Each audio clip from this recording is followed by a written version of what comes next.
नमस्कार, मी राहुल कुलकर्णी. खरं म्हणजे अजित पवार आणि त्यांच्या चिरंजीवाशी संबंधित असलेला जमीन घोटाळा, हा आज आमच्या कव्हरेजच्या केंद्रस्थानी आहे, कालपासून आहे. पण तरीसुद्धा श्री मनोज जरांगे पाटील यांच्या हत्येसंदर्भामध्ये अ, 2.5 कोटी रुपयाची सुपारी दिली गेली. त्याच्यावरून आरोप-प्रत्यारोप सुरू झाले.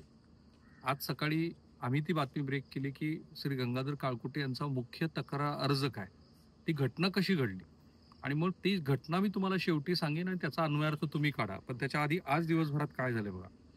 धनंजय मुंडेंनी माझ्या हत्येचा कट रचलाय असा आरोप मनोज जरांगे पाटलांनी केला. नेहमीप्रमाणे ते त्यावेळेला जी पत्रकार परिषद होत असते, त्या पत्रकार परिषदेत आज आवर्जून 11 वाजता पत्रकार परिषद घेऊन त्यांनी ती सांगितली माहिती. मला ठार मारण्यासाठी बीडच्या माणसाला 2.5 कोटी रुपयाची सुपारी दिली, असं जरांगे पाटलाचं मत आहे. आणि त्याला धनंजय मुंडे यांनी प्रत्युत्तर दिलेलं आहे. ते पण मी सांगेन.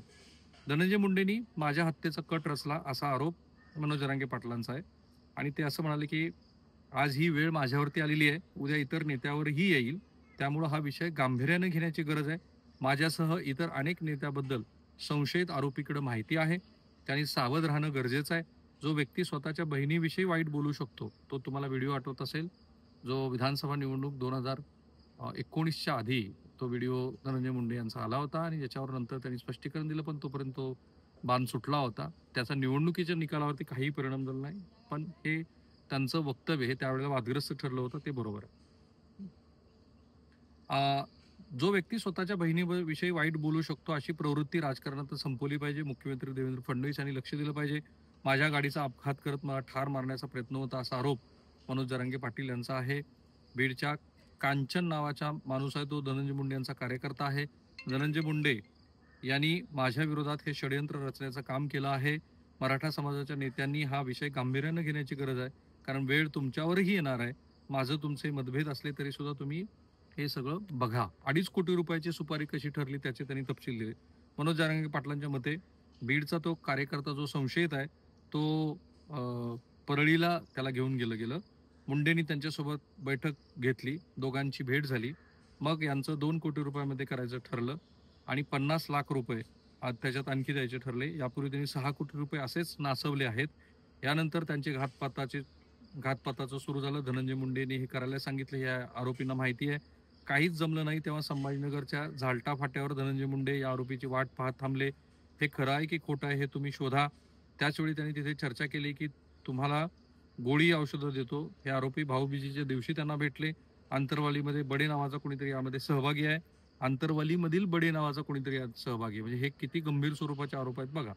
आणि मग पुढे त्यांचं असं म्हणणं आहे, की काहीच जमलं नाही तर तुम्ही मला गाडी घेऊन द्या, आम्ही गाडीने त्याला ठोकतो. तेव्हा धनंजय मुंडे आरोपींना म्हणाले, की नवी गाडी घेऊन देण्यापेक्षा परराज्यातील पासिंगची गाडी घेऊन देतो आणि तुम्ही तुमची चालू द्या. या सर्वाच्या पाठीमागे धनंजय मुंडे आहेत. अशानं राजकारण होत नाही वगैरे वगैरे. आणि मग बंजारी तरुणांना गुन्हेगारीकडे कसं वळवलं, पंकजा मुंडेबद्दल वाईट वक्तव्य कशी केली, गाडीनं गाडी धडकून मारण्याचा कसा प्लॅन होता, तो धनंजय मुंडे यांचाच कसा कार्यकर्ता. आणि पुढे त्यांनी मराठा समाजाला शांततेचं आवाहन केलेलं. माझ्या मते ती गरजेची गोष्ट होती. आता त्याला पुन्हा धनंजय मुंडे यांनी स्वतंत्र प्रेस कॉन्फरन्स घेऊन प्रति आव्हान दिलेलं आहे. ते आव्हान काय? त्यांचं म्हणणं, जरांगेचे आरोप खोटे आहेत. सीबीआयची चौकशी व्हावी. मनोज जरांगे हे राजकीय हेतूनं मला टार्गेट करतायत. जरांगेंच्या आंदोलनामुळं 500 जणांचे जीव गेलेले आहेत. आता हे कसं घडलंय वगैरे याच्याबद्दलचे तपशील पण त्यांनी सांगितले. त्यांचं असं म्हणणं आहे, की माझ्यासह मनोज जरांगे पाटील यांची नार्को टेस्ट करावी आणि त्यासाठी कोर्टाकडून मी परवानगी काढतो. मुख्यमंत्री छगन भुजबळ, मी, पंकजाताई यांच्यावर अश्लील भाषेत टीका केली, पण आम्ही गप्प राहिलो आणि हे खरं आहे. मनोज जरांगे पाटील यांनी अनेक वेळेला अत्यंत चुकीच्या भाषेचा वापर केलेला आहे आणि तो सार्वजनिकरित्या केला. अनेक वेळेला शिव्या दिल्या, ते महाराष्ट्राने बघितल्या. त्याच्यावर खूप प्रतिक्रिया झाली. काही वेळेला त्यांनीही दिलगिरी व्यक्त केली. तो संदर्भ धनंजय मुंडे यांनी वापरला. आम्हालाही वाटतं की मराठा समाजाला आरक्षण मिळावं, पण ओबीसीला धक्का न लावता, असं धनंजय मुंडे यांचं म्हणणं. आणि हे तर म्हणणं 288 आमदारांचं सभागृहातलं पण आहे. धनंजय मुंडे असं म्हणाले, की माझा फोन 24 तास सुरू असतो, कारण मी सामान्य माणसाला बोलत असतो. मनोज जरांगे, तुम्ही जितके खोटं कराल ते तुमच्याही विरोधात फिरेल. मला टार्गेट करत आहात. तुम्ही मला लाथ मारत बाहेर काढले आहे. जरांगेच्या आंदोलनाच्या काळात 500 लोकांनी आपला जीव दिला. हे सर्व मनोज जरांगे यांनी लोकांना फसवलं म्हणून झालेलं आहे.